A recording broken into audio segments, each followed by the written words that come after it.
이제 우리 다 같이 시간이 되었으므로 같이 함께 사도신경으로 신앙 고백하심으로 주일 예배를 하나님께 드리겠습니다. 전능하사 천지를 만드신 하나님 아버지를 내가 믿사오며 그 외아들 우리 주 예수 그리스도를 믿사오니 이는 성령으로 잉태하사 동정녀 마리아에게 나시고 본조 빌라도에게 고난을 받으사 십자가에 못 박혀 죽으시고 장사한 지 사흘 만에 죽은 자 가운데서 다시 살아나시며 하늘에 오르사 전능하신 하나님 우편에 앉아 계시다가 저리로서 산자와 죽은 자를 심판하러 오시리라. 성령을 믿사오며 거룩한 공예와 성도가 서로 교통하는 것과 죄를 사하여 주시는 것과 몸이 다시 사는 것과 영원히 사는 것을 믿사옵나이다. 아멘.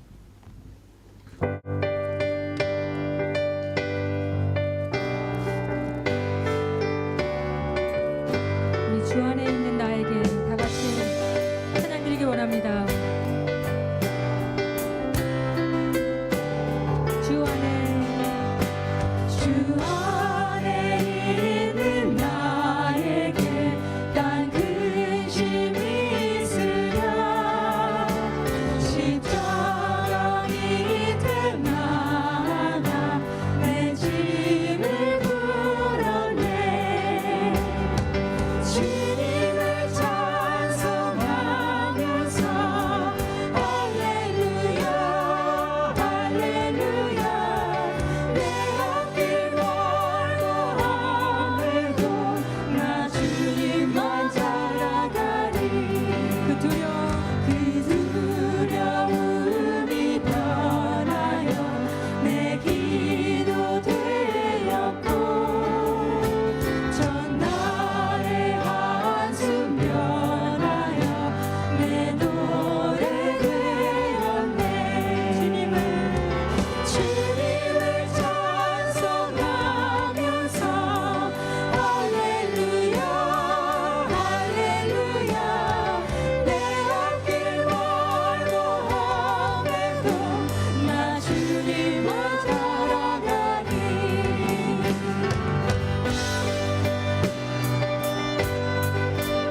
주님이 계십니다.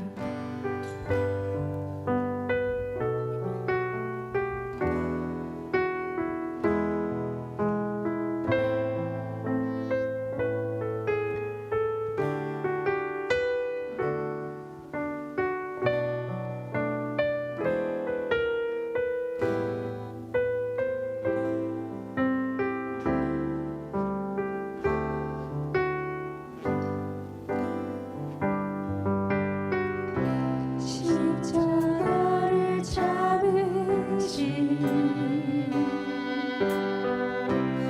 어린 양 예수,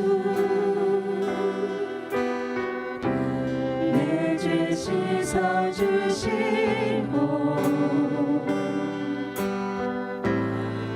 구속하셨네.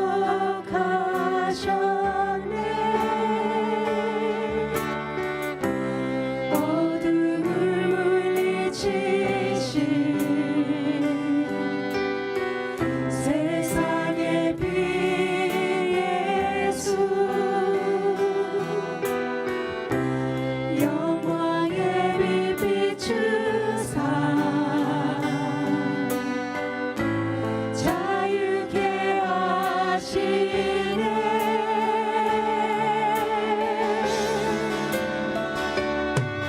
예수 하나님의 완전한 사랑, 예수 하나님의 값없는 은혜, 예수 하나님의 놀라운 지혜, 아름다운 그 이름 예수. 다시 한번 십자가를 묵상하시겠습니다. 십자가를 참으신, 십자가를 잡으신 어린 양 예수, 어린 양 예수, 내 죄 씻어주시고, 내 죄 씻어주시고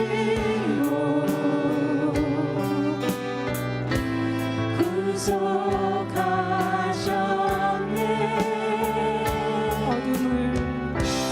어둠을 물리치신 세상의 빛 예수, 세상의 빛 예수, 영광의 빛 비추사 자유케 하시는, 자유케 하시네.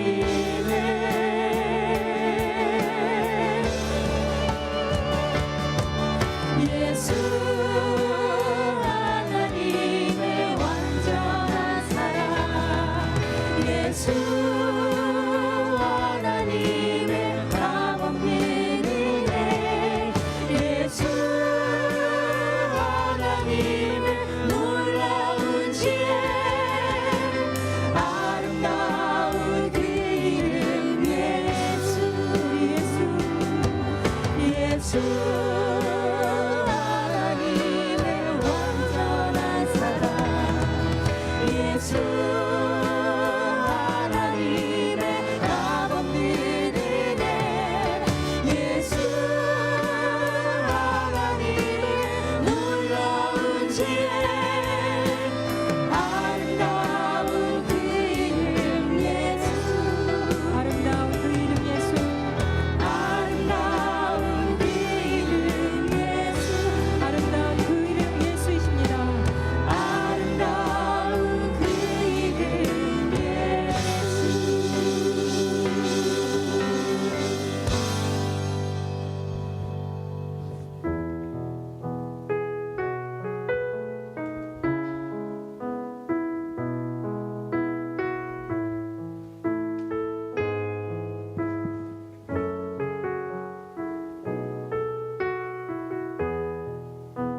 채울 수 없네. 내 갈급함 상한 나의 심령에 내 갈급함 부르짖는 소리 들으소서. 내 갈급함 주의 음성 들리네.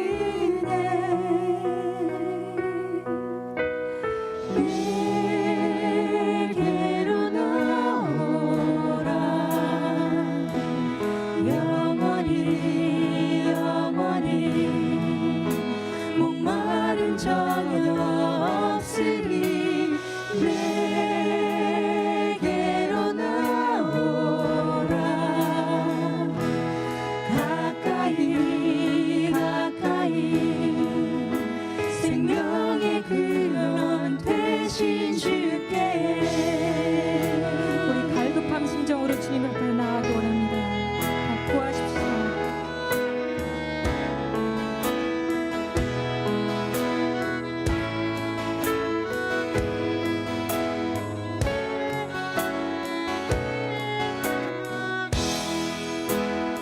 갈급한 마음, 내 갈급함 어느 곳으로 채울 수 없네. 내 갈급함 상한 나의 심령에 내 갈급함 부르짖는 소리 들으소서.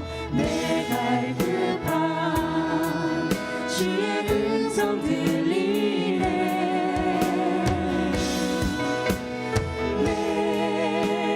내게로 나오라.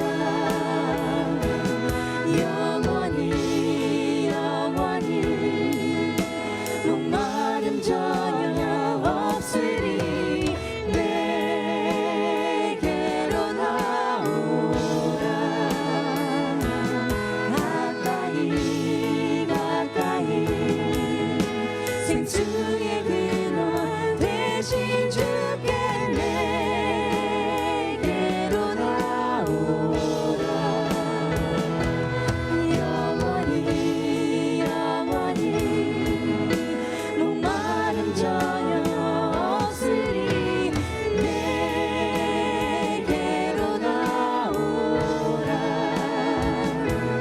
가까이 가까이 생명의 근원 되신 주께.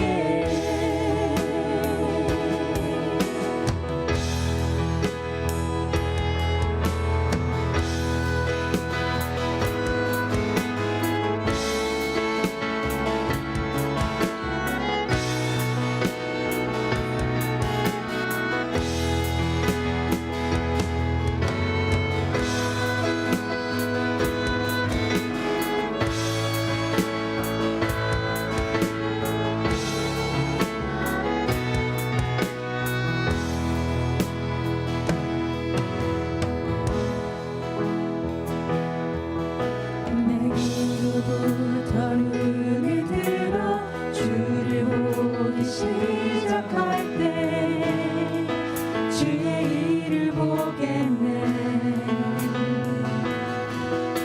내 작은 마음 돌이키서 하늘에 꿈꾸게 하네. 주님을 볼 때 모든 시선을 주님께 드리고 살아계신 하나님을 느낄 때 내 삶은 주의 역사가 되고 하나님이 일하기 시작하네.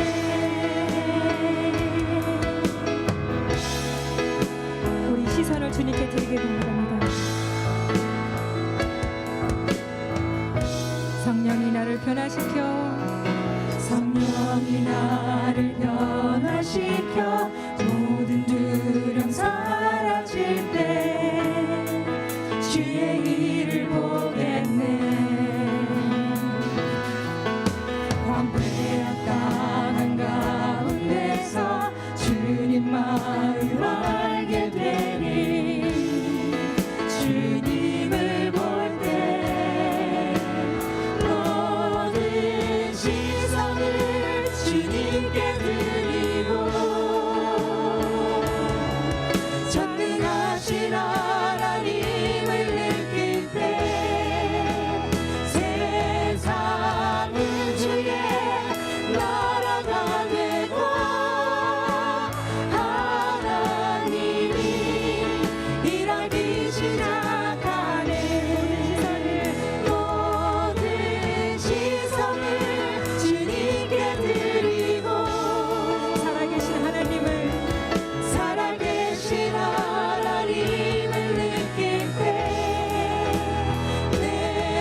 역사가 되고 하나님이 일하기 시작하네. 하나님이 일하기 시작하네.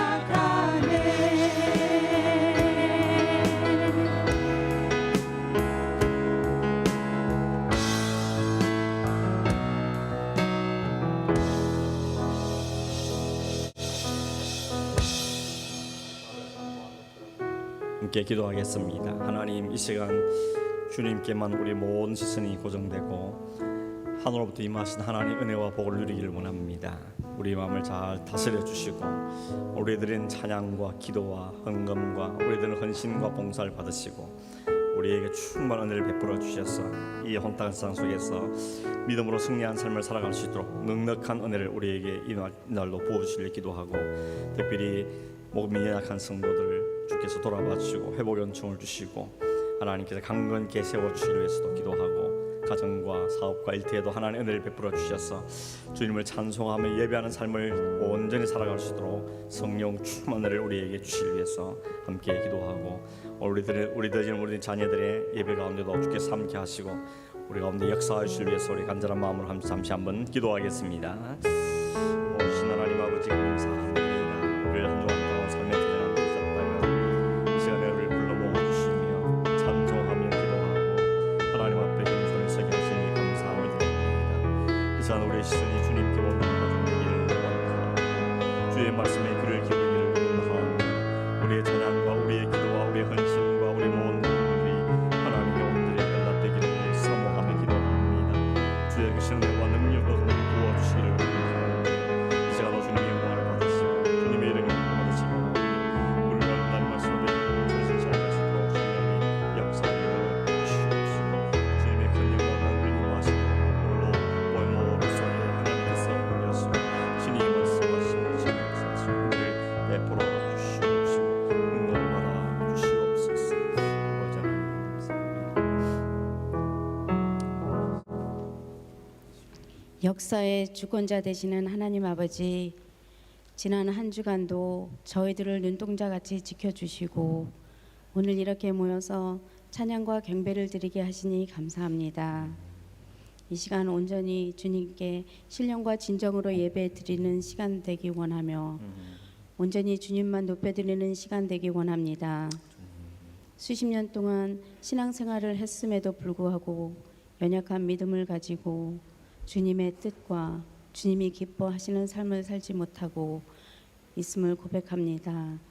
주님이 1순위가 되셔야 함을 알면서도 저의 안에 있는 육신의 정욕, 안목의 정욕, 이생의 자랑으로 인하여 주님께 더 나아가지 못하고 있사오니 불쌍히 여겨주시고 성령의 능력으로 승리하게 하여 주시며 하나님이 기쁨이 되게 하여 주시옵소서.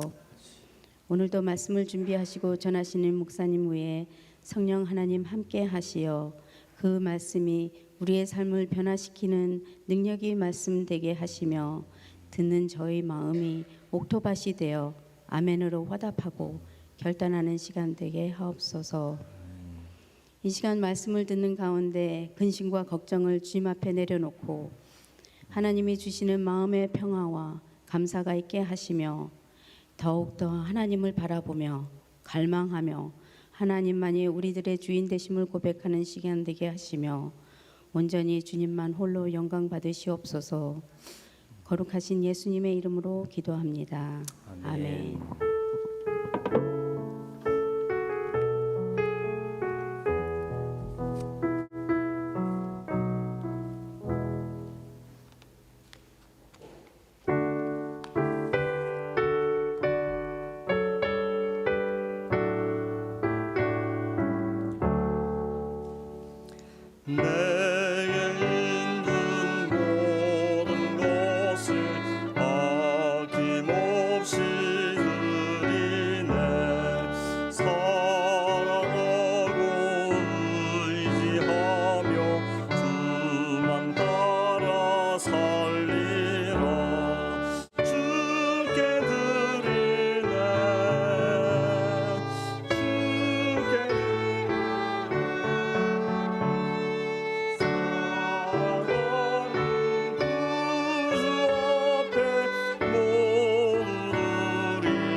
오늘도 우리를 예배 자리에 부르신 하나님 감사합니다. 예배하면서 우리 모든 주인이 주님이시고 우리의 삶을 돌보시는 하나님의 것을 믿음으로 고백하며 또 이 시간 주님 앞에 예물을 드려서 우리 모든 주신 하나님 은혜의 감사함을 표현한 우리 온 성도들의 손길을 기억해 주시고 이 땅에 사는 어떤 물질로 해서 심에 들거나 궁핍한 데 들지 않도록 우리 하나님 넉넉하게 채워주시기를 원하오며 주님 주신 바대로 감사하며 사용하고 또 즐거이 나눔 베푸는 삶을 사는 자들이 되게 하여 주시옵소서. 물질뿐만 아니라 우리에게 필요한 육신적으로 건강과 우리의 관계의 복들과 또 우리 모든 하는 격려하는 사업과 일터에도 은혜를 베풀어 주셔서 주님 때문에 감사하고 찬송의 삶을 살아갈 수 있도록 이끄시고 인도하여 주시옵소서. 이 물질 주의 영광에 잘 사용되도록 또한 함께 하시기를 원하오며 예수님의 이름으로 기도하옵나이다. 아멘. 하나님 말씀 사도행전 9장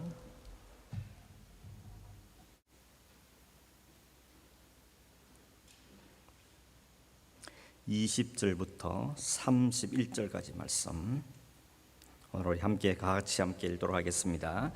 즉시로 각 회당에서 예수가 하나님의 아들이심을 전파하니 듣는 사람이 다 놀라 말하되 이 사람이 예루살렘에서 이 이름을 부르는 사람을 멸하려던 자가 아니냐.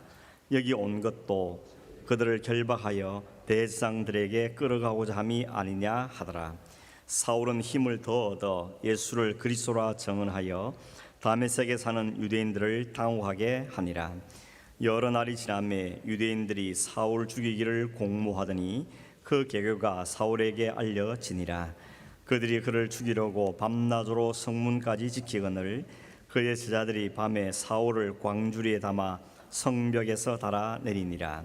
사울이 예루살렘에 가서 제자들을 사귀고자 하나 다 두려워하여 그가 제자됨을 믿지 아니하니 바나바가 데리고 사도들에게 가서 그가 길에서 어떻게 주를 보았는지와 주께서 그에게 말씀하신 일과 다메섹에서 그가 어떻게 예수의 이름으로 담대히 말하였는지를 전하니라.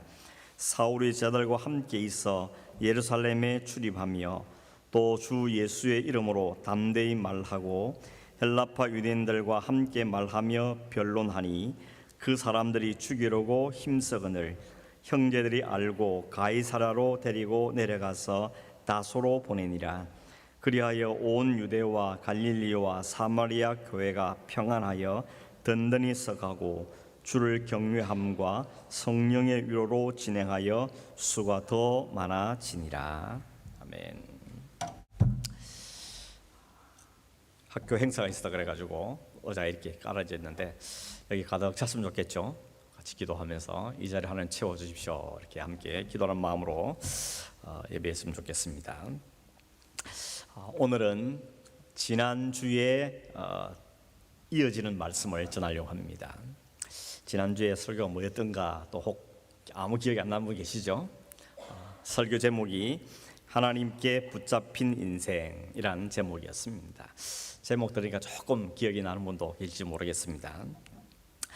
예수님께서 자기를 핍박하고 싫어하고 미워하는 사울을 직접 찾아가셔가지고는 그를 만나심으로 그의 인생을 완전히 붙잡으시고 새로운 인생, 완전히 다른 인생을 살게 하신 그 이야기를 우리가 지난주에 살펴보았습니다. 한 사람의 인생이 어떻게 바뀌느냐 하는 것은 뭐에 꽂혔느냐, 무엇에 사로잡히냐에 따라서 결정된다 해도 크게 틀리지 않을 것 같습니다. 여러분 뭐에 사로잡혀 사십니까? 뭐가 여러분을 붙잡고 계십니까? 지난 9월 11일 날 월요일이었는데 오전에 미국 뉴욕에 있는 치러진 US 오픈 테니스 남자 단식 경기장이 있었습니다.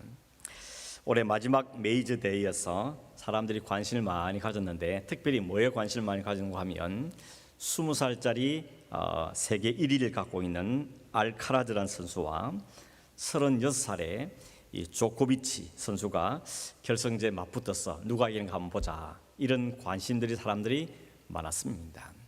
지난 7월 달에 영국에서 있던 윈블던 테니스 대회 이 두 사람이 붙었거든요. 이때 누가 이기는가 하면 20살짜리가 이겼습니다. 그래서 세계 1위 자리도 빼앗았죠.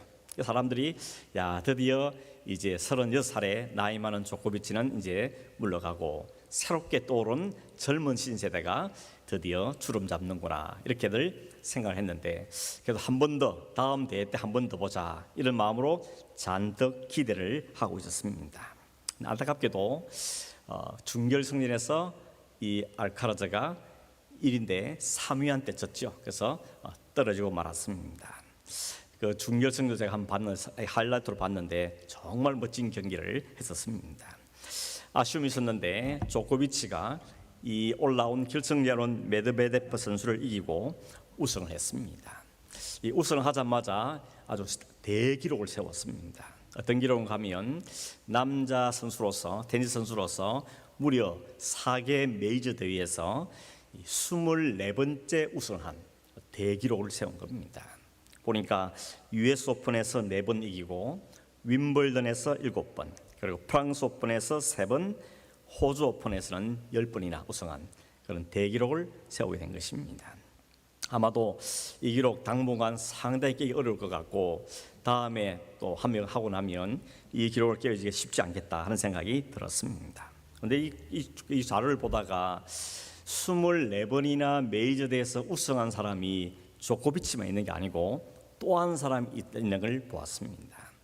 그 사람이 누군가 하면 호주 여자 선수인데 1960년대 70년대에 날렸던 혹 기억한 분이 계신지 모르겠습니다. 마거릿 스미스 코트라는 이름을 가진 여자 테니스 선수였습니다.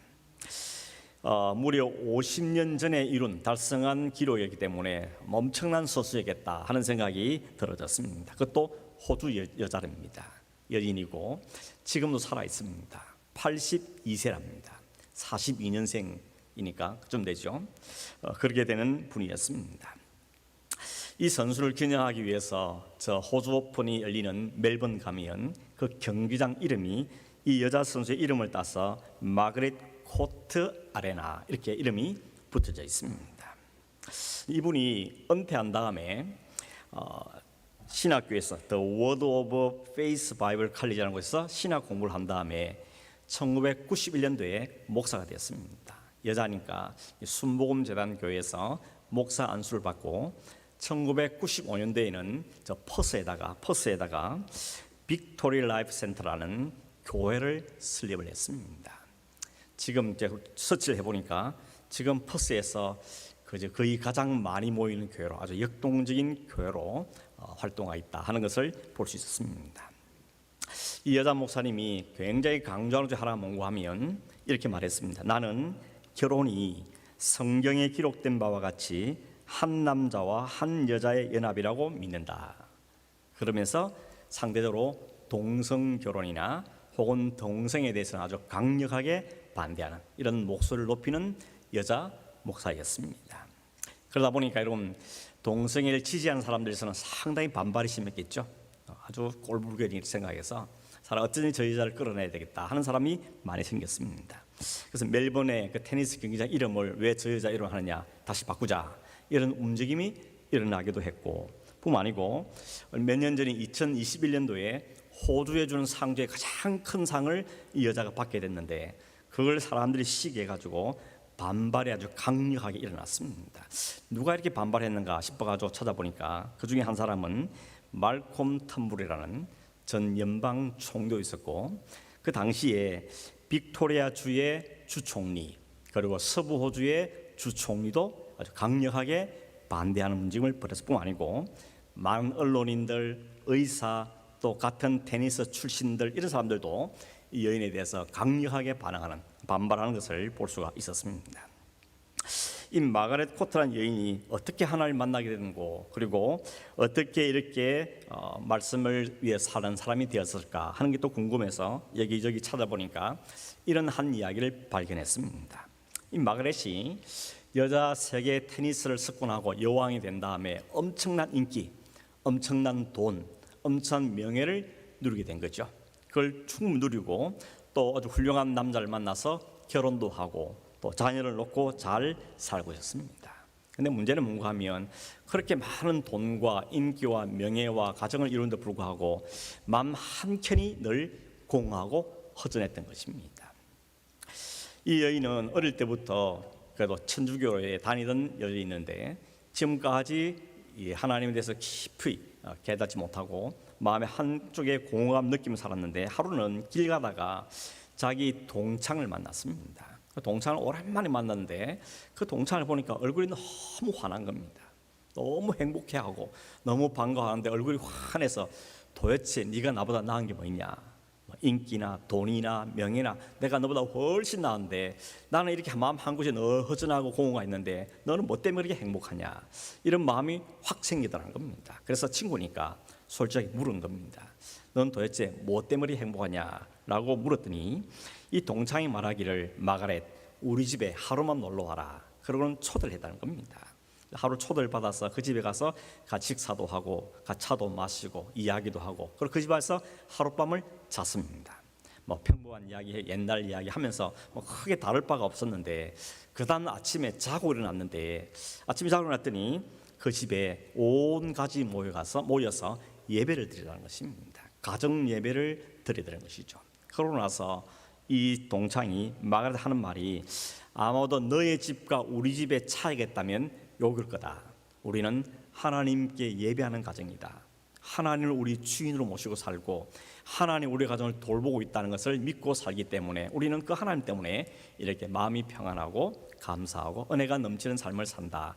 이게 바로 너에게 부족한 걸 거다라고 정확하게 지적을 해주더라는 것입니다. 이 친구가 그런 다음에 책을 한 권 선물로 해줬는데 그 책이 참 재밌는 게요. 한국의 조용기 목사님이 쓴 영어로 번역된 책을 하나 선물하더라는 것입니다. 그 책을 선물 받아 집에 왔는데 나름 그 가정에 본 일이 너무 충격이 되어서 집에 와봤더니 자기 애들은 다 엎어서 자고 있고 2층에 창문이 들그들그거리고 있고 그래서 신경이 좀 났는데 그 창문을 닫고 커튼도 정리하고 그러면서 돌아서는데 갑자기 그 마음에 주님께서 마음에 확 들어오더라는 겁니다. 주님 모습이 확실히 보이더라는 겁니다. 그래서 그 자리에 딱 무릎을 꿇고 주님라고 불렀더니 그 주님을 부른 그 말과 동시에 눈물이 푹 쏟아지면서 자기가 지금까지 살아오면서 어떻게 살아온지가 파노라마 같이 확 들어오더라는 겁니다.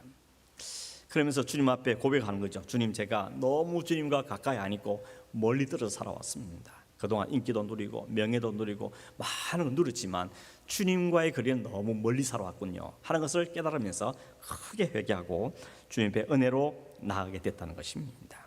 그러면서 그가 신학을 공부하게 된 것이고 그가 교회를 시작하게 되고 지금은 나이가 80이 넘었지만 여전히 주님을 위해서 산다 이런 고백을 하는 것을 보게 되었습니다. 몇 년 전이 아니겠죠. 조용기 목사 살아계실 때는 그 여의도 순복음교회 방문해서 거기서 간증도 하고 설교도 하고 그랬다는 기록도 볼 수가 있었습니다. 이 말씀 드린 이유가 뭐겠습니까? 주님께 완전히 붙잡힌 인생이 어떻게 변화되는가, 어떻게 값진 인생을 살게 되는가 하는 것을 성경 안에 바울이 그리고 오늘 성경 바깥에 있는 이 마가렛이 우리에게 잘 보여주고 있는 것입니다. 물론 세상의 주목을 받고 누가 봐도 잘된 그런 인생을 사는 사람도 있지만 또 나름 어려움을 겪는 사람들도 있는 것은 부인할 수가 없습니다. 목사가 된 이후에 마가렛이나 혹은 사도가 된 바울이나 예수를 만나고 예수님께 완전히 붙잡힌 이후에 그들의 인생을 보면 결코 세상적으로 편안하거나 모든 게 형통하거나 그렇게 살지는 않았습니다. 왜 그런가 하면 주님께 붙잡혀 산다는 그 삶이 세상과 사는 것과는 좀 다르기 때문에 그런 것이죠. 똑같이 사는 것이 아니고 다르게 살기 때문에 그렇게 다르게 산다는 것만은 대가가 필요한 삶이라는 것입니다. 오늘 하나님께 붙잡힌 사도 바울이 그 붙잡힌 이후에 어떤 삶의 과정을 겪었는가, 그리고 오늘 우리는 참된 그리스도인에서 살아가기 위해서는 반드시 거쳐야 하는 과정이 뭔가 하는 것을 오늘 성경 본문에서 찾아보기를 원하고 이 본문을 보면서 그럼 나는 어떻게 결단해야 될 것인가 하는 점을 생각하는 시간이 되기를 바랍니다. 우선 20절에 보면 이런 말씀이 시작됩니다. 즉시로 이렇게 시작합니다. 즉시로. 이 즉시란 말은 이 사울이 다메섹 가는 길에서 예수님을 만나고 3일 동안 눈이 멀고 보지도 못하고 마시도 못하고 있다가 아나니아가 와서 기도해 주니까 눈이 떠지고 음식을 먹고 다시 건강을 회복한 즉시로 이런 뜻입니다. 그 즉시로 뭐였습니까?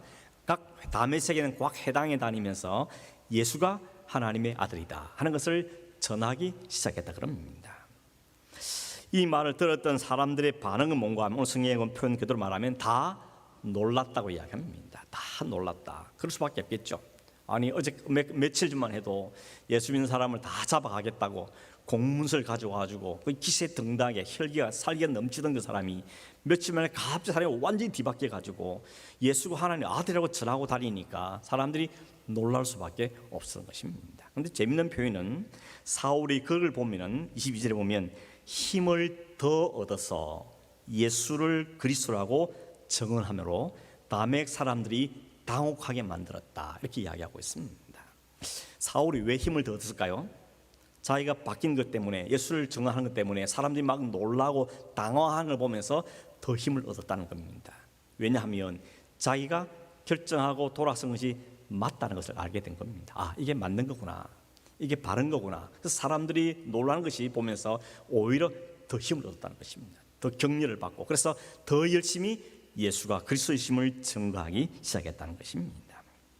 사람들은 이 사울을 보면서 깜짝 놀란 겁니다. 인간이 어떻게 이렇게 바뀔 수 있는가? 며칠 전과 며칠 후 이렇게 왜 확 다를 수 있는가? 이런 점들에 사람들은 의문을 품고 당혹스러워하면서 질문을 하기 시작한 겁니다. 그래서 성경에 보면 이 사람이 예루살렘에서 이 이름을 부르는 사람을 멸하던 자가 아니냐?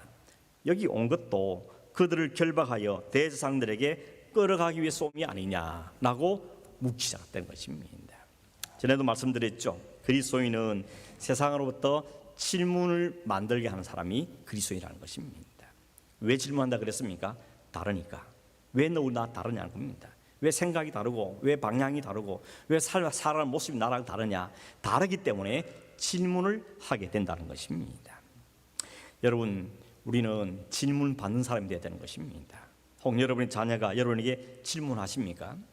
혹 주변의 친구나 주변의 사람들이 여러분에게 질문하십니까? 만약에 질문하지 않는다면 그건 안 다르기 때문에, 다르지 않기 때문에 굳이 물어볼 말이 없을 수 있다는 것입니다. 자기들은 세상은 참 묘한 재밌는 것이 그리스도인들에게 질문합니다. 그리고 다른 삶을 살기를 요청합니다. 친애들은 그렇게 안 살면서 또 기독교인 그리스도인들한테는 이렇게 살라고 우리에게 요청합니다. 니네는 안 살지만 우리는 못 살지만 니네는 살아야 되지 않느냐라고 요청하는 게 세상의 모습이라는 겁니다. 그래서 겉으로는 욕을 하지만 속으로는 그래 그게 맞는 거지 라고 속으로는 칭찬을 하는 것입니다. 말로는 왜 뭐 그렇게 별나게 사냐 뭐 너만 다르게 사냐라고 핀자를 주지만 속으로는 그래 저렇게 살아야지 그리스도인이라면 이런 마음을 품는 게 세상의 모습이라는 것입니다. 질문이 있다는 것은 내게 질문을 한다는 것은 내가 다른 길, 바른 삶을 추구하고 있다는 증거라 봐도 크게 틀리지 않다는 이야기인 것입니다. 사울도 그걸 알았기 때문에 사람들이 놀라고 당혹스러운 걸 보면서 아 내가 바르게 바뀌었구나, 바른 방향을 잡은 거구나 하기 때문에 더 힘을 얻어서 더 열심히 예수 그리스도가 하나님의 아들이심을 그 다메섹 사람들에게 증거했다는 것입니다. 여러분 세상을 놀라게 한다 혹은 세상을 당황한다는 것에서 뭔가 큰 기적이 막 일어나고 막 엄청난 역사를 이루고 꼭 그렇게만 생각할 이유는 없습니다. 사울이 한 게 뭐였습니까? 바뀐 다음에도 예수가 하나님의 아들입니다. 그 말밖에 한 게 없습니다. 뭔 대단한 일만 한 게 아닙니다. 그저 자기가 알은 것, 자기가 경험한 것, 자기가 들은 것을 그냥 이야기할 뿐이라는 것입니다. 그냥 지극히 상식적이고 지극히 보편적인 삶을 산다는 것입니다. 근데 세상이 왜 놀란지 아십니까? 세상이 너무 상식이 아니기 때문에 그렇습니다. 너무 비상식이기 때문에, 너무 세상이 엉망으로 돌아가기 때문에 그리스도인이 정상적으로 살아도 그걸 보고 놀라면서 질문하고 충격을 받는다는 것입니다. 그리스도인다움이라는 것은 뭔가 특별하고 엄청난 걸 한다기보다는 그저 단순하게, 소박하게, 심플하게 하나님 말씀을 따라서 상식적으로 믿음대로 성실하게 살아간 그 삶만 갖고도 세상은 충격을 받고 놀란다는 사실을 우리에게 보여주고 있는 것입니다. 그런 측면에서 여러분, 오늘 저와 여러분은 질문을 일으키는 삶을 살기를 바랍니다. 자녀들이 엄마 아빠 왜 그래요? 왜 그런 거예요? 질문하고 주변 사람이 당신 왜 그런 거냐? 왜 그런 것이냐? 라고 질문할 수 있는, 질문이 내 삶을 통해서 일어날 수 있는 그런 삶을 사는 저와 여러분 되길 간절히 바랍니다. 23절에는 보면 여러 날이 지나매 이렇게 시작합니다. 여러 날이 지나매. 여러 날이 며칠일까요? 3일일까요? 일주일일까요? 오늘 성경에는 여러 날이 며칠인지 안 나와 있지만 갈라디아서 1장에 보면 이 날에서 바울이 이야기하는 장면이 나옵니다. 갈라디아에서 내가 옛날에 예수 어떻게 만난지 아느냐 그러면서 자기 옛날 이야기를 쭉 하는 가운데 이 대목이 나옵니다. 그 중에 1장 17절 18절에 보면 자막에 있습니다. 한번 보십시오. 또 나보다 먼저 사도된 자들을 만나려고 예루살렘으로 가지 아니하고 아라비아로 갔다가 다시 다메섹으로 돌아갔노라. 그 후 3년 만에 내가 게바를 방문하려고 예루살렘에 올라가서 그와 함께 15일을 머무는 동안에 이렇게 말합니다. 여기 보면 이 사울이 예수를 만나고 완전 인생이 바뀐 다음에 바로 예루살렘에 간 게 아니라고 이야기하죠. 예루살렘에 간 것은 그로부터 3년 후에 갔다고 이야기합니다. 그 3년 동안은 뭘 했나 추적을 해보니까 오늘 나온 본문에 보면 아라비아로 갔다 왔다고 이야기합니다. 아라비아는 어딘가 제가 쭉 쳐다보니까 학자들의 말에다 조금 다른 걸 봤습니다. 저 사우디아라비아 즉 아라비아라고 말하는 사람도 있고 아니면 중부지를 말하는 사람도 있고 아니면 다메섹 지금의 이 다마스커스 수도죠. 거기 있는 그 근방이를 포함한 거다 이렇게 말하는 분도 있고 아무튼 다양한데 중요한 것은 그 아라비아 광야에서 3년 동안 뭘 하며 살았냐는 것입니다. 뭘 했냐는 것이죠. 아라비아는 어디라 그럽니까? 광야라고 말합니다. 성경에 주로 광야가 어떤 일로 나타나는가 하면 하나님의 사람들이 훈련받는 연단받는 장소로 주로 사용된 게 광야입니다. 예를 들어서 모세를 아시죠? 모세는 바로의 궁에서 40년 살았습니다. 근데 40살 됐을 때 자기 동조된 뜨거운 마음 때문에 애굽 사람 한 명 때려 죽였다가 그것 때문에 도망가죠. 어디로 갔습니까? 미디안 광야로. 그 광야에서 40년을 삽니다. 80이 될 때까지. 그 40년 동안 이 모세가 뭐 했는가? 그냥 그저 매일같이 양치며 살았습니다. 자기 장인 양을 치며 살았는데 그러나 그 40년 기간 동안에 모세가 변한 게 뭔가 하면 애굽에 살던 바로궁에 살던 물이 다 빠졌습니다. 가치관, 세관이 다 빠지고 그리고 혈기가 왕성했던 그 40살의 그 청춘 피 끓는 그 젊음의 혈기가 다 빠집니다. 80 됐을 때 그 모세의 보인 모습은 굉장히 겸손해진 모습. 하나님 너 날 보내겠다 그러니까 하나님 내가 뭐 어떻게 합니까? 그러면서 아주 겸손한 사람으로 바뀐 걸 보게 됩니다. 그러니 이 40년 기간 동안의 모세의 광야 생활은 그의 애고의 물을 싹 빼내고 교만과 자만과 혈기와 살기 등등한 것을 다 빼서 하나님께 순수하게 쓰임 받을 수 있는 아주 하나님의 사람으로 겸손한 사람으로 하나님이 만드시는 과정이었구나 하는 걸 우리가 짐작할 수 있는 것입니다. 이스라엘 백성이 애굽에서 나온 다음에 광야에서 40년을 돌았죠. 가신 40년을 광야에 돌게 첫 번째 이유는 뭔가 하면 하나님 말씀 불순종하게 된 그렇습니다. 하나님이 불신하기 때문에 하나님께서 그들을 40년 동안 광야에 뺑뺑이를 돌렸는데 그냥 돌린 게 아니고 그 40년을 이 백성들 하나님의 백성으로 훈련시켰습니다. 어떻게 훈련시켰습니까? 매일같이 만나를 하늘에서 내려주시죠. 물이 없을 때 반석에서 물이 나오게 하고 낮에는 구름 기둥을 덮고 밤에는 불 기둥을 덮어서 그 백성을 보호하십니다. 그 40년 이렇게 살다 보니까 이 사람들이 과거는 애굽에서는 열심히 노동하고 일하며 살았는데 이 광야에서는 하나님의 은혜가 아니면 살 수 없다는 것을 깨달으면서 우리는 하나님의 은혜로 사는 백성이구나. 하나님을 불러내셨고 하나님 도움 때문에 우리가 살고 있는 것이고 하나님 우리 이끌어 가진 백성이구나 하는 것을 철저하게 깨닫는 기간이 바로 40년이 기간이 된 것입니다. 그렇다고 완전히 바뀐 건 아니지만 아무튼 하나님은 이렇게 충실하게 훈련을 시킨 과정으로 삼았다는 것입니다. 세례요한도 본격적인 사역을 하기 전에 광야에 지냈다 그러고 예수님도 사역을 시작하기 전에 40일 동안 광야에서 금식하며 기도하셨다고 말씀하고 있습니다. 이처럼 성경에 광야라는 곳이 하나님의 백성들을 훈련하고 단련시키고 성숙시키는 기회로 삼았다면 이 3년의 아라비아에서의 이 사울의 인생도 하나님이 훈련시키고 다듬으시고 빚으시고 그를 훈련시키는 과정으로 삼았겠다 하는 걸 우리는 충분히 짐작해 볼 수가 있다는 것입니다. 우리가 여기서 뭘 보게 되는가 하면 우리가 참된 그리스도인이 되기 위해서는 첫 번째 밟아야 될 과정이 뭔가 하면 주님을 정확하게 만나고 그 주님께 붙잡히는 겁니다. 그게 지난주에 말씀드린 거죠. 누구든지 그리스도인이 되기 위해서는 주님을 정확하게 만나고 그 주님께 붙잡혀서 주님께 자기 인생을 드리는 과정을 반드시 겪어야 되는 것입니다. 그 과정 없이는 참된 그리스도 말하기가 어려운 것입니다. 그렇게 되고 나면 그 다음 두 번째 단계가 뭔고 하면 바로 하나님께 붙잡힌 그리스도인은 반드시 하나님으로부터 훈련을 받아야 한다는 것입니다. 누구도 건너뛸 수 없는 과정이라는 것입니다. 훈련이 없이 제대로 된 신앙이 될 수 없다는 겁니다. 세상으로부터 질문받는 성도의 삶은 하나님께서 잘 훈련된 사람에게 나오는 현상이라는 것을 말씀하고 있는 것입니다. 이 조코비치 선수가 훈련이 없을 때, 시합이 없을 때 하루를 어떻게 훈련하는가 싶어서 또 이렇게 좀 찾아보니까 이 사람은 항상 밤 11시 잔답니다. 11시 잠을 자고 오전 7시 일어납니다. 하루에 꼭 8시간씩 아주 딱 규칙적으로 자고 일어난다는 것입니다. 일어나면 제일 먼저 물 한 잔을 딱 마시고 그 다음에는 요가나 태극근이 섞이는 것으로 스트레칭을 하면서 몸을 푼다는 겁니다. 그게 한 1시간 반 정도 한다 그럽니다. 그런 다음에 8시 30분 전에 아침 식사한 다음에 트레이너와 함께 한 1시간 반 정도 공을 치면서 훈련을 한다는 것입니다. 훈련이 끝나고 나면 반드시 스트레칭을 또 하고 그 다음에 스포츠 마사지를 받아서 몸을 다시 부드럽게 만든다는 겁니다. 그러면 오전이 가지요. 오후에 점심을 먹고 난 다음에 오후 2시가 되면 다시 한번 이 1시간 반 동안 그 트레이너와 함께 훈련을 한다는 겁니다. 그러고 나서 또 스트레칭하고 스포츠 마사지를 받고 이 생활을 매일 반복한다는 겁니다. 재미없지 않습니까, 여러분?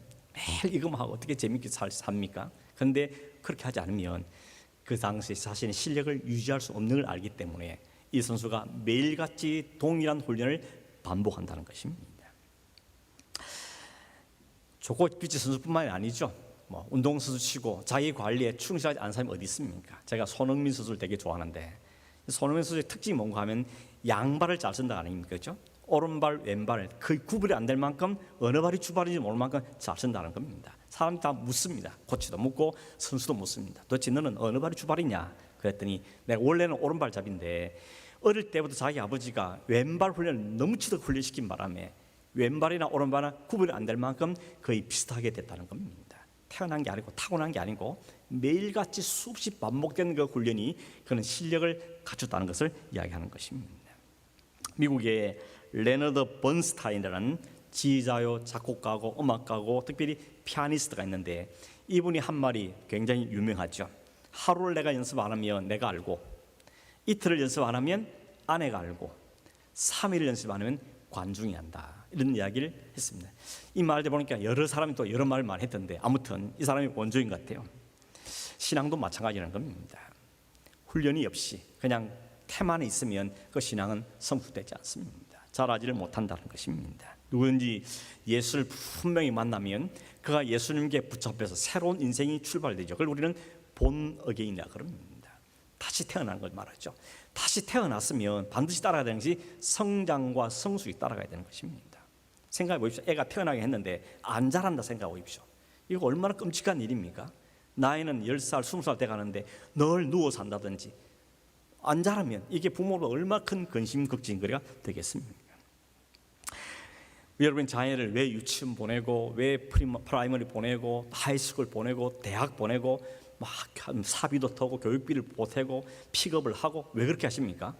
건장하고 건강하고 정상적인 인격으로 자라길 바라서 그런 거 아니겠습니까?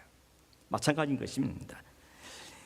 우리의 자녀들이 믿음으로 잘 자라기 위해서 특별히 신앙적인 분에도 여러분 신경을 많이 써야 되는 것입니다. 일주일에 한 번 그냥 교회 데려다 놓으면 저절로 잘한다? 천만입니다. 이거는 그냥 아주 기초에 불과한 것입니다. 가정에서 확인하고 또 특별히 부모가 자녀에게 잘 본을 보여서 이 아이들이 우리에게 질문하고 답을 하고 이 관계들이 형성돼야만 이 아이들이 정상적으로 자라게 된다는 것입니다. 사울이 다메섹으로 가는 길에서 예수를 만남으로 완전히 새 사람이 됐습니다. 그가 빛 대신 예수님을 정확하게 만나기 때문에 그의 인생은 그 주님께 완전히 붙잡혔습니다. 그는 예수가 하나님의 아들인 줄 알게 됐고 메시아인 줄 알게 됐고 그분을 입을 열어 증거하기 시작했습니다. 그런데 그걸로 끝이 아니었고 주님은 그를 아라비아 광야에서 내몰아서 그 3년 동안 그를 다시 훈련을 시켰다는 것입니다. 그동안 신념처럼 붙잡고 있던 율법을 내려놓게 만들고 예수가 참 하나님이시고 껍데기밖에 없는 성전에 대해서 성전 제사, 성전 규례에서 무너뜨리고 유대주의를 내려놓고 이 광야 훈련을 통해서 철저하게 훈련받은 것입니다. 광야 훈련학교, 광야 신학교에 입학을 한 겁니다. 교수는 하나님, 예수님, 성령님, 학생은 사울 혼자. 한 명을 위해서 세 분 하나님께서 집중적으로 훈련시킨 것입니다. 그래서 이 사람을 만들어낸 거죠. 다듬어낸 것입니다. 그게 바로 사도 바울이라는 인물로 탄생하게 되었다는 것입니다. 이 3년 동안 그는 이제 완전히 훈련을 받고 선교사로 혹은 목회자로 혹은 신학자로 이렇게 분명한 사람으로 다듬어져가는 과정을 발병을 보게 되는 것입니다. 그런 측면에 여러분, 예수를 만난 후에 여러분 어떤 훈련을 잘 받으셨습니까? 목사 되려면 여러분 최소한 10년이 걸리거든요. 대학 4년을 하고 또 대학은 3년을 해야 되고 강도사를 3년 하고 10년을 트레이닝받고 훈련 받아도 늘 부족해가지고 또 배워야 되고 또 공부해야 되고 또 훈련을 받아야 되는 것이 모습인 것입니다. 여러분도 여러분 훈련을 잘 받으셔야 됩니다. 훈련 그러니까 뭐 공부해야 되고 막 이것만 생각하시는데 그게 아니고 우리의 삶 자체가 훈련 과정인 것입니다. 다 신학교라는 말이 아닙니다. 그러나 기회가 있을 때마다 훈련받는 기회를 사모하셔야 됩니다. 개인적으로도 말씀과 기도의 삶을 살아야 되고 혹 교회에서 훈련의 기회를 제공할 때 여러분 열심을 갖고 달려들어야 되는 것입니다. 기초 중에 기초가 예배죠. 주일 예배, 수요일 예배, 새벽에 예배, 말씀과 기도, 공부 이런 것이 아주 기본 중에 기본입니다. 그 기본 위에 성도서로 충분히 교제하고 또 주일뿐만 아니고 가정에서 말씀을 묵상하고 큐티하고 이런 삶을 통해서 우리가 잘 훈련되어야 되는 것입니다. 제가 한 10년 우리 교회 지나면서 어떤 훈련을 해왔는가 하는 생각해 보니까 세 가지 공부도 하고 1대1도 하고 제자 훈련도 하고 뭐 교리 공부도 하고 뭐 튤립 스쿨도 하고 어성경도 하고 기도 교리반도 하고 다양한 훈련들을 계속 해왔고 앞으로도 계속 할 텐데 문제는 관심들 잘 안 가진다는 것입니다. 하는가 보다 또 뭐 하나보다 그러고 그냥 있는 분들이 많다는 것입니다. 물론 어떤 분들은 그런 훈련이 있을 때마다 제일 앞장서 가지고 제일 먼저 훈련을 받고 공부하고 그런 분도 있는데 그런 분이 있는 걸 보면 참 귀한 분도 있다는 것입니다. 중요한 것은 훈련되지 않으면 실전에서 약할 수밖에 없습니다. 건투 선수나 축구 선수나 테니스 선수나 훈련이 충분히 되어야 실전에 가서 실력을 발휘할 수 있는데 훈련을 게을리한 사람은 실전에서 질 수밖에 없다는 것입니다. 운동선수가 훈련을 게을리하면서 좋은 결과 얻겠다. 그러면 우리는 그 사람을 참 어리석다라고 말하지 않습니까? 좋은 군인이 되려면 평소에 군사훈련을 잘 받아야 되는 것이죠. 그래야지 전쟁에 와도 자기 목숨도 부지할 수 있는 것이 아니겠습니까? 훈련이 필요하다는 것입니다. 훈련이 잘 돼야 진짜 전쟁에서 살아남을 수 있는 것입니다. 여러분 사탄은 그냥 두지 않습니다. 사탄이 얼마나 열심인지 아십니까? 우리 개인을 넘어뜨리고 잡아뜨리려고 그리고 우리 가정을 허물뜨리려고 혹은 교회나 이 단체나 국가를 넘어뜨리기 위해서 지금도 얼마나 열심히 일하고 있는지 아십니까? 그냥 가만히 있으면 당하는 것입니다. 속을 수밖에 없습니다. 자빠질 수밖에 없다는 것입니다.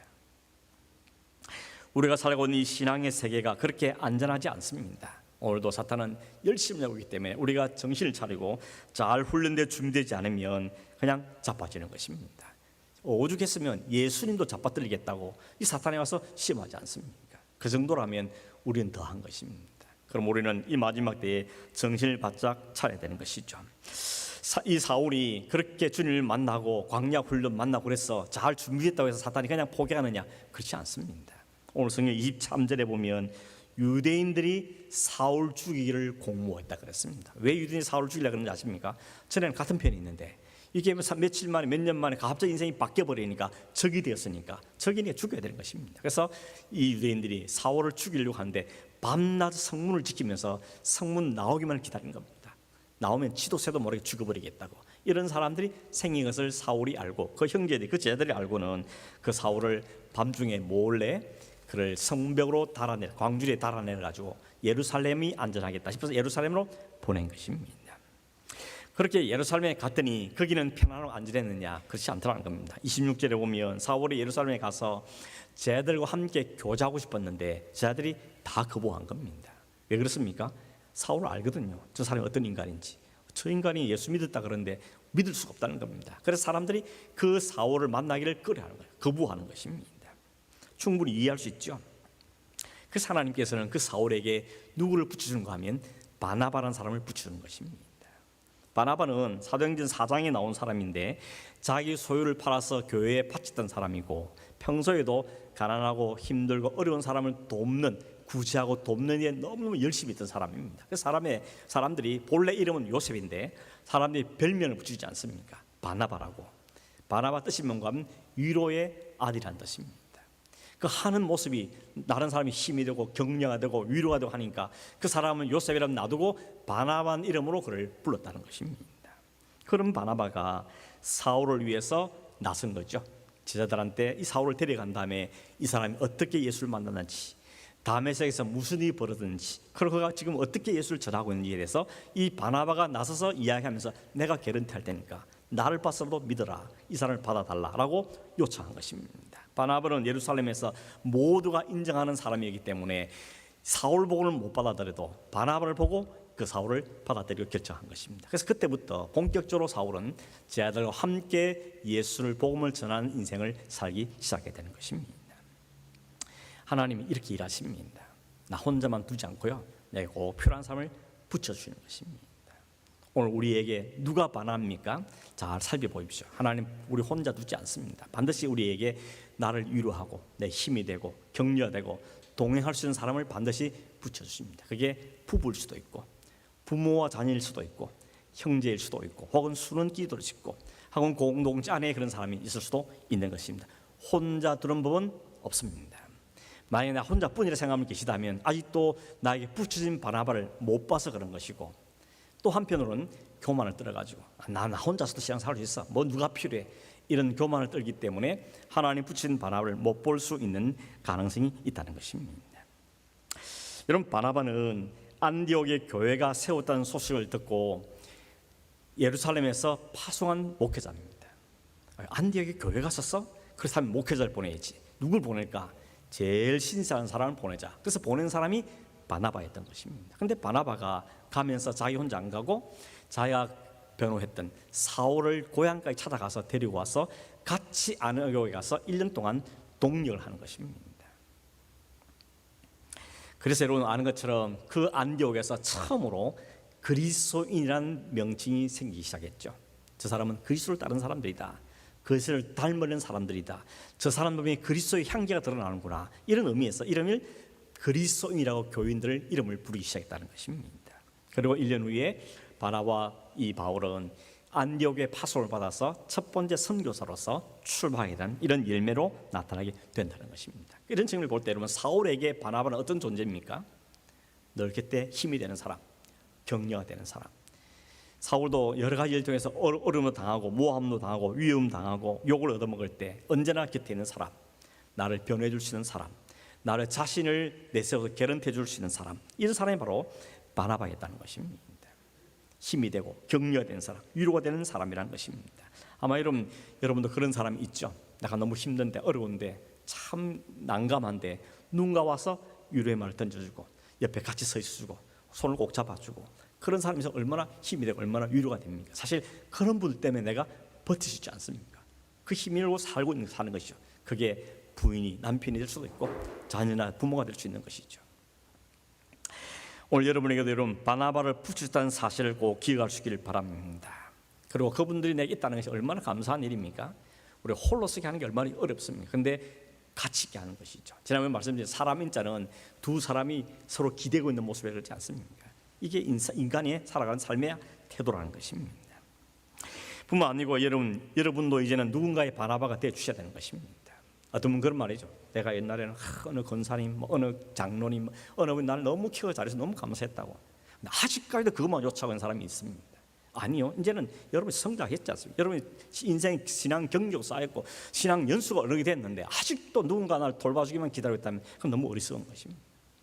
내가 완전해서가 아니고 완벽해서가 아니고 나도 나보다 더 약한 사람이 있으니까, 나보다 더 늦게 출발한 사람이 있으니까 그 사람에게 내가 갈 길을 알려주고 안내도 해주고 도와주고 하는 걸 할 수 있지 않습니까? 설교는 못해도 설교하라는 말은 안 합니다. 그냥 가서 격려해주고 따뜻한 말로 위로해주고 내가 늘 기도해주고 있다, 기도하고 있다, 이런 말을 통해 그 사람을 세워주는데 여러분이 바나바 같은 사람이 되어야 될 텐데 여전히 바나바 찾기만 찾고 나는 바나바를 생각을 안 하고 있다는 것은 여러분 아직도 너무 안타까운 일인 것입니다. 아이들이 자라가면서 다 크지는 않았지만 지 동생도 막 돌아봐주고 케어해주고, 그게 아이의 모습인 거죠. 성장의 과정인 것입니다. 여러분 누군가를 섬겨보십시오. 그러면 섬기를 받는 사람보다는 섬기는 사람이 더 큰 은혜를 받습니다. 아마 이거 경험해 본 사람은 알 겁니다. 누군가의 말씀을 전했더니 내가 더 말씀이 더 풍성해지고, 내가 누구를 섬겼더니 내가 더 은혜를 누리게 되고, 다른 사람한테 한참 기도했더니 내가 더 풍성해지는 이런 경험들을 하게 되는 것이, 그게 바로 바나바 사람이 누리는 축복이라고 말할 수 있는 것입니다. 완전히 사는 건 아닙니다. 여러분 부모가 완전해서 아이 키웁니까? 아니요. 키우면서 더 배우죠. 키우면 실수도 하면 더 배우게 되고 더 은혜를 누리게 되어진다는 것입니다. 그리고 내가 부족하구나, 더 훈련돼야 되겠구나, 더 배워야 되겠구나, 이런 마음도 느끼게 된다는 것입니다. 사울에게는 여전히 어려움이 있었습니다. 29절에 보면 이제 예루살렘에 갔더니 거기서는 또 헬라파 유대인들이 자기를 또 죽이려고 합니다. 기껏 다메섹에서 예루살렘 피해 왔더니 거기서도 사울을 죽이려는 사람이 진을 치고 있습니다. 거기 보니까 사울을 죽이러 힘썼다고 이야기하는데, 이 힘썼다는 뜻을 보니까 한 번이 아니고 한두 번이 아니고 지속적으로 집요하게 사울을 죽이겠다고 덤비는 사람이 있었다는 것입니다. 예수 그리스도를 만났고 예수께 붙잡혔고 예수에게 훈련을 잘 받았고, 그리고 바나바는 사람의 동력자를 얻었고, 그렇게 해서 그 다음에 탄탄대로 갈 줄 알았더니 여전히 위협과 어려움과 모험이 기다리고 있더라는 것입니다. 그런데 여러분 놀라운 것은 31절에 보면 이렇게 말하죠. 그리하여 온 유대와 갈릴리와 사마리아 교회가 평안하여 든든히 가고 주를 경외함과 성령의 위로로 진행하여 수가 더 많아지느니라. 어려움은 여전히 있는데, 위협도 여전히 있는데, 죽이겠다는 도전도 여전히 있는데, 그러나 교회는 든든해져 가고 교회는 점점 평안해지더라고 성경 말씀하고 있습니다. 그 비유가 뭔지 아십니까? 비결이 뭔가 하면 그들이 여호와를 경외했기 때문이라는 것입니다.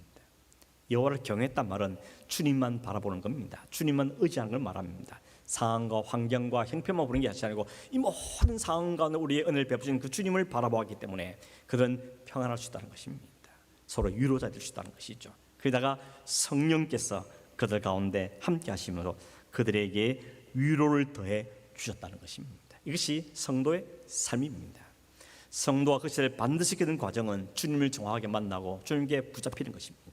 그게 그리스도인이 되는 것입니다. 뿐만 아니라 그렇게 그리스도인 사람들은 주님부터 부지런히 삶 속에서, 교회에서, 순회에서, 가정에서 훈련되어 가야 되는 것입니다. 또 하나 배우고 또 하나 깨닫고 또 하나 배우고 또 하나 결단하고, 그러면서 점점점 성숙되어 가는 것이 바로 성도가 반드시 거쳐야 될 과정이라는 것을 말합니다. 그걸 성경은 훈련이다, 광야 훈련이다, 이렇게 표현을 하고 있는 것입니다. 남자로 태어나면 군대 가는 게 너무 당연한 것처럼 성도로 태어났으면 성도로 훈련받는 건 너무 당연한 것입니다. 잘 훈련되어야 실전에서 용감하게 싸울 수 있는 것처럼 우리가 잘 훈련되어야 사탄의 계기와 세상의 승리한 삶을 살아갈 수 있게 된다는 것입니다. 여러분 성경에는 모든 믿음의 사람들이 다 이 과정 거쳤습니다. 성경 바깥에 앞서 믿음의 모든 선배들이 이 과정 다 거쳤습니다. 거듭나고 훈련되고 성숙되고 성장하고 다른 사람을 섬기며 주님을 더 가까이 가는 삶을 살았던 것을 우리에게 보여주고 있는 것입니다. 그리고 주님은 그냥 안 내버려 두시고 반드시 주님께서 성령께서 우리와 함께 하시고 또 우리의 눈에 보이는 사람, 바나바 같은 사람을 붙여주셔가지고 우리의 연약함을 돕고 우리의 격려가 되고 위로가 되는 것을 우리에게 보여주고 계시는 것입니다. 그러니 여러분 훈련 받는 건 너무 두려워하지 마시고 성장과 성숙에 대한 훈련을 삶하는 건 너무 겁내지 마시고 반드시 가야 될 길이고 반드시 가야 할 위치이기 때문에 주님의 감사함으로 기쁨으로 이 길을 걸어가야 한다는 것입니다. 바라기는 우리 모든 성도들이 우리 모두가 이 사울이 걸어갔던 길, 우리 믿음의 선배들이 걸어갔던 이 모든 이 믿음의 걸음, 이 훈련의 길 과정들을 잘 받아내서 하나님 귀하고 멋지게 하나님 원하신 쓰임 쓰실 때 아름답게 쓰임 받는 그런 우리 모두의 인생이 되기를 주의 이름으로 축원합니다. 기도하겠습니다. 고마우신 하나님 아버지, 오늘 사울을 통하여서 우리에게 우리 성도가 어떤 과정을 거쳐가는 것인지 어떻게 가야 되는지를 말씀해 주신 것을 참으로 감사함을 드립니다. 우리가 그 과정 중에 있는 것을 고백합니다. 원하는 것은 사울을 바울로 바꾸시고 성수께서 주의 나라를 위해서 주의 영광을 위해서 아름답게 사용했던 것처럼 오늘 우리도 우리의 가정을 위해서 우리의 사회를 위해서 오늘 이 시대를 위해서 귀하게 쓰임 받는 하나님의 백성된 삶을 사는 저희 되도록 우리를 훈련시키시고 다듬으시고 이끌어 주시옵소서. 성령 친히 우리를 함께 해주시고 또 우리가 섬기는 사람 되게 하셔서 함께 성장하고 함께 세워져가는 이 훈련의 과정을 잘 함께 승리하는 삶을 사는 저희 되게 하시고 주님 함께 이 길을 잘 걸어가는 우리 성도 되게 하여 주시옵소서. 그로 같이 예수님의 이름으로 기도하옵나이다. 아멘. 찬송하겠습니다.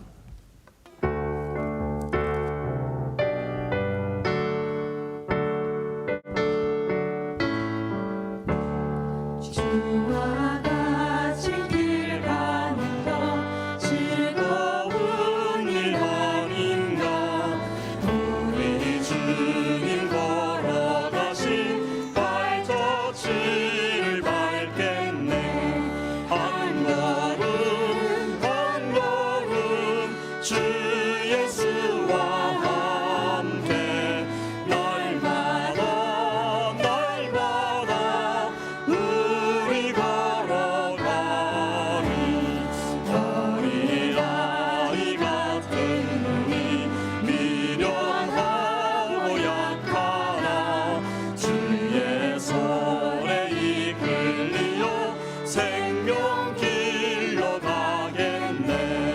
한 걸음 한 걸음 주 예수와 함께 날마다 날마다 우리 걸어가니 꽃이 피는 들판이나 험한 골짜기라도 주가 인도하는 대로 주와 같이 가겠네.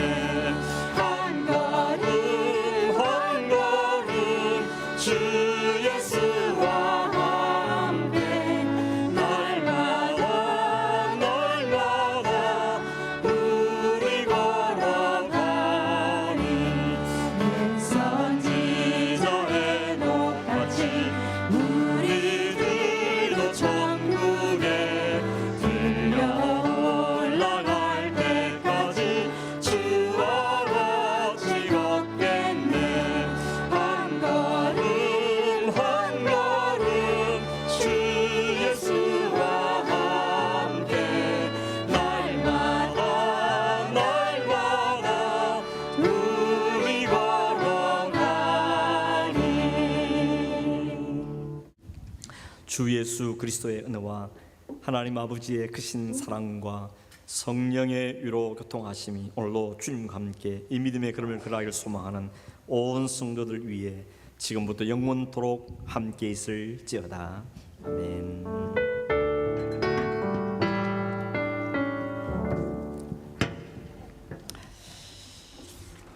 좀 더우십니까?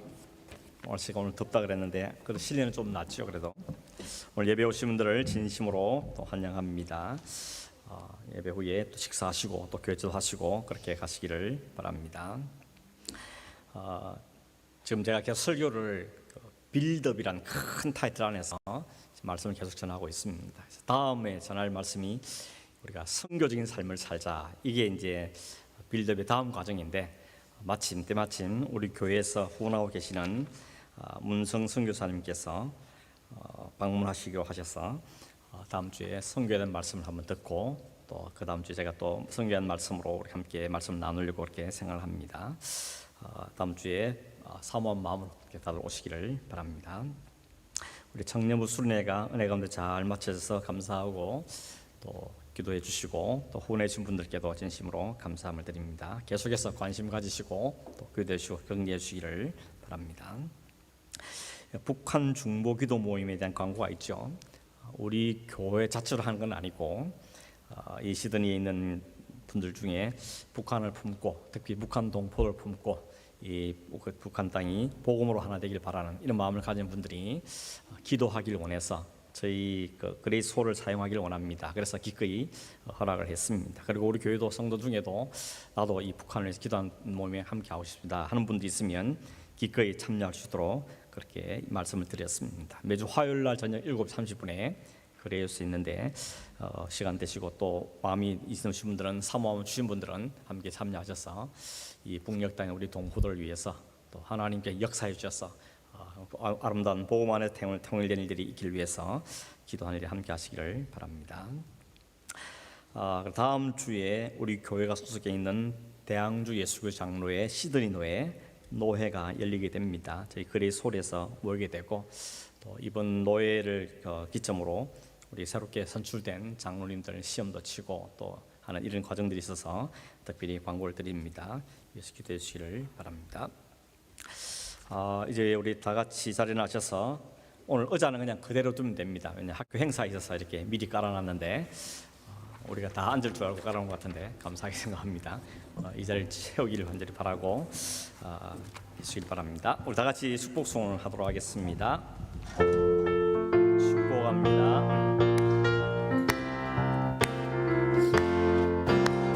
축복합니다. 주님의 이름으로 축복합니다. 주님의 사랑으로 이곳에 모인 주의 거룩한 자녀에게 주님의 기쁨과 주님의 사랑이 충만하게 넘치기를.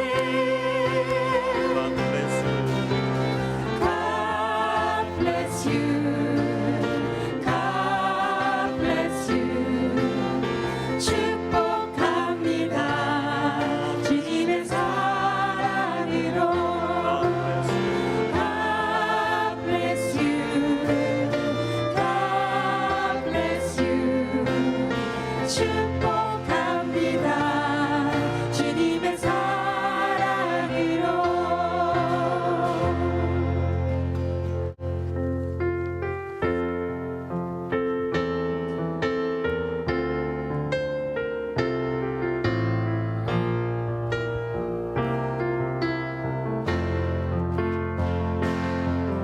나는 내 마음에 복음이 흘렸던 곳에서 다시 아버지를 만나고